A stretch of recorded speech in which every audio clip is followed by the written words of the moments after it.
Department నుంచి మీకు ఎలాంటి ప్రాబ్లమ్స్ ఉండవని మంచి సలహా ఇస్తున్నాను, పాటించవలసిందిగా కోరుతున్నాను. సో ఈ సెమీ ఆటోమేటిక్ హైడ్రాలిక్ సింగిల్ లై బఫే ప్లేట్ మేకింగ్ మిషన్లో కేవలము బఫే ప్లేట్లు మాత్రమే తయారు చేసుకోగలుగుతాము. ఈ మిషన్లో కేవలం మందం లావు దొడ్డు ప్లేట్ మాత్రం బఫే ప్లేట్ తయారు చేసుకోగలుగుతాము. సో ఈ మిషన్లో ఎలాంటి టిఫిన్ ప్లేట్లని, డోనా కప్పులని, ప్రసాదం కప్పులని, స్నాక్స్ ప్లేట్స్ అని, టీ కప్పులని తయారు చేసుకోలేమని మీకు అందరికీ సలహా ఇస్తున్నాను.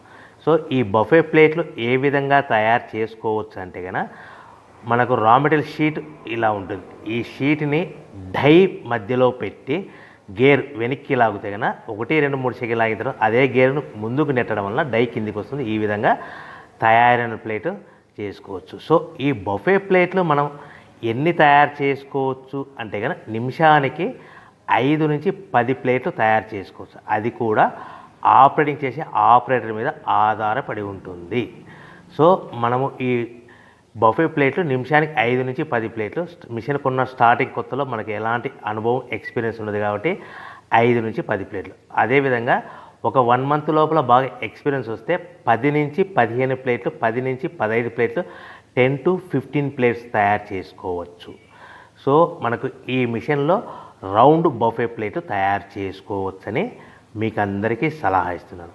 సో ఈ బఫే ప్లేట్లు మార్కెట్లో హెవీ డిమాండ్ ఉంటాయి. సో మనకు ఈ బఫే ప్లేట్లు ఈ విధంగా మనము నిమిషానికి ఆపరేటర్ మీద ఆధారపడి ఉంటుంది కాబట్టి నిమిషానికి 5 నుంచి 10 ప్లేట్లు పర్ డే 8 గంటల నుంచి 10 గంటలలో యావరేజ్గా 3000 నుంచి 5000 ప్లేట్లు తయారు చేసుకోవచ్చని మీకు అందరికీ సలహా ఇస్తున్నాను.